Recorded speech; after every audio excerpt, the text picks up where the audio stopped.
Red's Fly Shop, this is Bob. How may I help you today? Look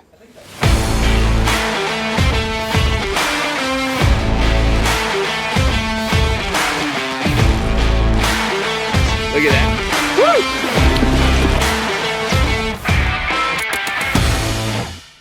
Woo! Hey, good morning. Welcome back to the channel. It's Joe at Red's Fly Shop here. We are bass fishing today with frogs with my good friend Patrick Kilby. Say hi to Patrick. Hey everybody, happy to be out here. What fly we fishing today, Patrick? Right now we're throwing RIO's foam slice frog. And yeah, it's super fun to fish. Bass love it. So we're gonna have some fun today. Oh, you got on camera. That thing just blew up on it. Oh man, that was a great take. We are gonna have some fun today. This is, fly is very, very unique. Patrick will kind of talk about how it's designed and just the forethought that was put in there as we go. But right now I need to focus just on setting the hook properly to get that bass in. That's a good little icebreaker. Let's see that. So how did that one eat, Patrick? Man, it barely broke the surface. It just flared its gills and sucked the frog down off the surface. Just a subtle eat, like a dry fly sip, huh? Yeah. Cool. Hardly even saw it. Nice. How close to the reeds? Right on him. Right on the reeds. Nice. Good job, kid. You see it? Some ripples. There's one moving around in the reeds on this corner. There, nice bass. Nice bass. Dude, you called that. Oh.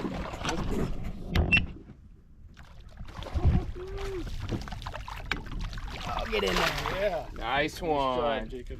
Nice, Patrick. So you saw that one moving around? I just saw the grasses move on that corner, and I knew there was one swimming around in there, active and happy. And beautiful. yeah. Dude, way to go. That was a cool eat. I loved watching that, man. That was sick. Dude, way to go. All right, so if you watch real frogs in the water, if they're comfortable and just chilling, they sit with their eyes out of the water. Picture the water line here. They're sitting with their eyes out of their water. The legs are relaxed and just hanging out in the water. Think of just free floating in a pool. Like that's how a frog is going to behave at rest. And so when you stop stripping this, it will sit down slowly into that angled position, relaxed position. There's no fear in this frog. The bass is stalking it. They think the frog is just hanging out. When you pull it up, it'll kind of just sit up on a plane and gently glide. And as soon as you take tension off, it'll just sit back down and the eyes will just be sticking up out of the water and all of this will be down in the water. And you did that with a counterweight, correct? Yep. So between where the dumbbells are placed on the shank, the weight of the hook in the back, and then the epoxy on the belly, all of that comes into play into getting this to sit and behave in that manner. Perfect.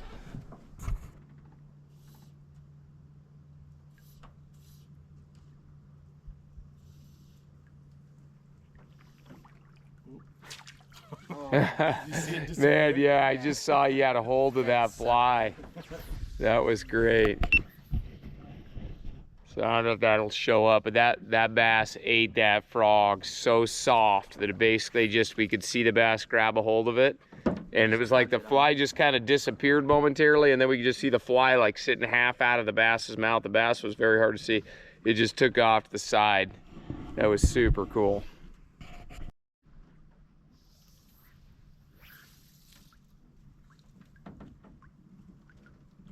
Oh, there he is. Oh my gosh. Wow.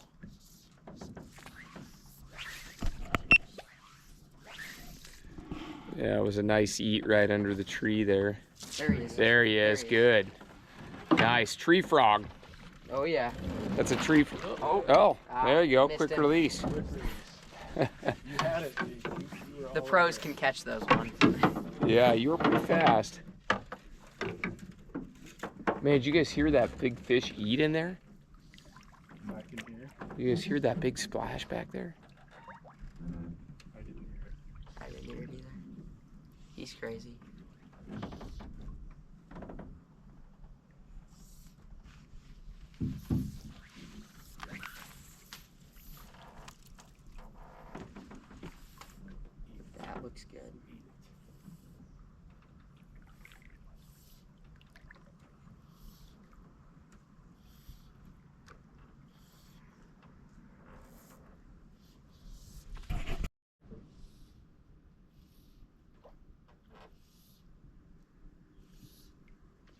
Nice. Oh, that was a good fish. Oh, that was a good eat, Yeah. man. Really good eat. Nice. Good casting. Nice. Another good shot. We heard that bass thrashing around in the Yeah. reeds, eating something on the surface. And then we just threw the frog right in there, and it took a moment, you know, like, I don't know. Took him a It took moment several to seconds for thought the about bass it. to come out. There he is. There's a good bass. Nice job. Yeah, that's a decent one. Yeah, thanks, buddy.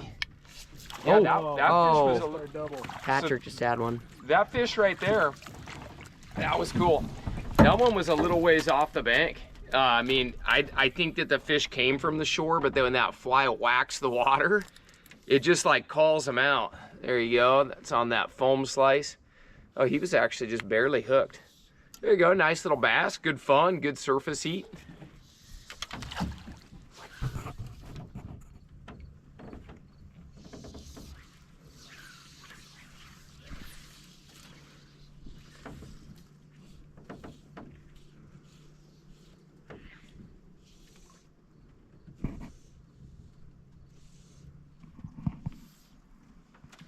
There's a good eat. Oh yeah. That's a good bass. There we go. Where'd that net go? Oh, man, that was a nice eat. Pretty decent bass. Aggressive. Loved it. Pretty decent. Oh, he's not as big as I thought he was. But yeah, that was one of the first eats where he just absolutely crushed it. This fly is fun to fish because when you strip it, you could see the legs just go out and everywhere. Yeah, he ate it deep. He ate that frog way down there. So let's take a look at that. Or actually, he didn't eat it that deep. It was already unhooked. There we go. Nice, really fun eat right up against the reeds, right after a twitch, and I just saw those legs go whoosh, just like the real thing. You guys fishing, Yeah. and then you get that retrieve. Like my fly line's laying right in these reeds right now, and I think with that weed guard, I mean, I've been pulling it right through those reeds. I mean, yeah, it just snakes right through there, jumps through the reeds. Now that is fun, throwing it right parallel to the shore. I'm gonna stretch one out a little further this time. That's the dinner bell, man. The splat. I think that first strip's really critical, that you don't just yank that line and make a bunch of waves with your line too. Like you draw it tight really slowly. Oh, come on. Dude, he ate that one pretty good. So you can see the stick sticking up out. I had the frog tucked in behind that. And then you can see the submerged grass or weeds here. And just as the frog got to the weeds, that fish blew up on it. And I There he is, big bass. Same bass. got him out. Oh my gosh, that was awesome. Dude, goes to show you that just oh, I think it's a different bass. I don't know, maybe. Either way, it's still fun. Nice one, Patrick. That was outstanding.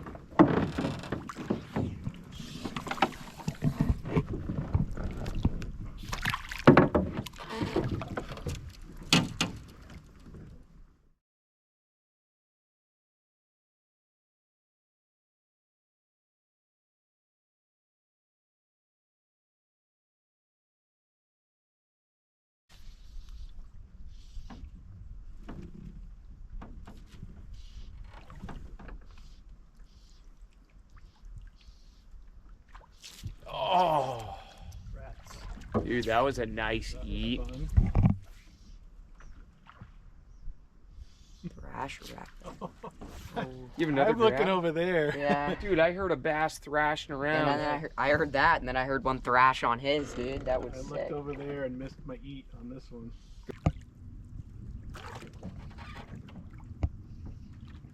There we go. Oh. Good. Nice. Yeah, that's good fun. GoPro, start recording. Yeah, not every one of them has to be big to be fun. In fact, this is what we call a fun-sized bass. It is so freaking cool, though, that even a bass like that big, look at the size of the frog that thing ate, and it still just whacks it on the surface. Yeah, the one before that was a really subtle eat. Yeah, it just barely broke the surface, sipped it like a dry fly. Nice job. Dude, there was totally one that moved under it.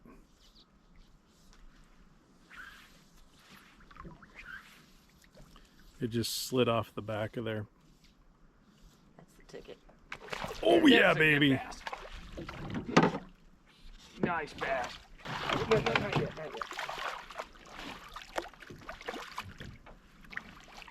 All right, Jake, see if you can get him. There we go. Nice, that's on the black frog there. That was a good eat we were just talking about. It's so calm today. And we were talking about we're eventually gonna get one right up against the structure. There's a pretty nice bass, and that ate the black frog there. But I think one of the funnest parts is just casting, you know, being able to put it inches from the structure. It's such a great time. So anyway, there's that black foam slice right there. Nice little bass, a little above fun size. Not the lunker we're hoping for, but a good bass.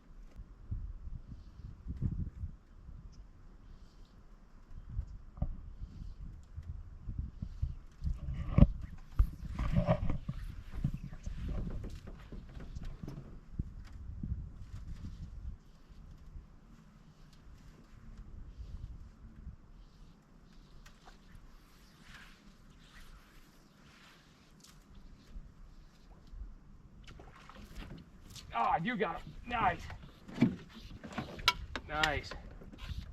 I strip set that, and I didn't really feel anything, but I think when he attacked it, Oh, come on. I think when he attacked it, he made a little slack in the line. Yeah, dude. Oh, come here. There he is. Go. Nice. Go ahead and lip that, Jake. Nice bass. Yeah. That's what There we're we looking go. for. On that black foam slice, just these fish are so much fun to catch.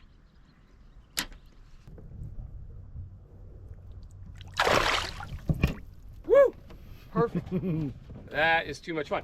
Yeah, I you know, when they bite, I mean, what you really want to do is you want that nice strip set. And I strip set it, but there was just like nothing there. And I thought he was gone, but he had attacked it and made a little slack in my line. So it was when I came up for my conventional set that I actually met that fish. But yeah, that was a pretty nice one. But I thought he, man, I thought he got away there for a second. I was like, my heart kind of sank, and then it like jumped back up into my throat as soon as I like met tension on him. Frogging is a lot of fun, and that's a nice bass. But it is not just about catching some bigger bass. I mean, all the bass that eat, I don't care if they're 10 inches, 12 inches, every one of them makes your heart jump up into your throat when they strike.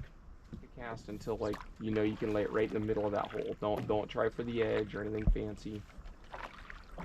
Okay, go ahead whenever you're ready. Just the middle of the hole.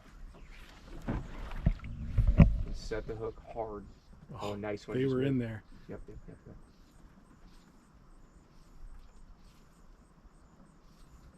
Oh, here he comes. Oh, he Oh went my under it. gosh, You see that thing is huge.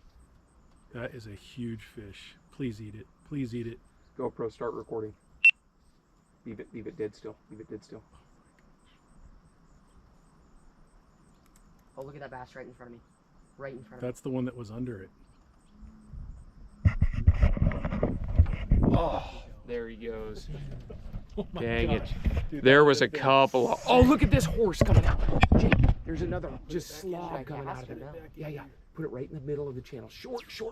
Oh, you spooked him. Oh, he's short? like Oh, he's backside. close. Yeah, Oh, yeah, geez. he was short.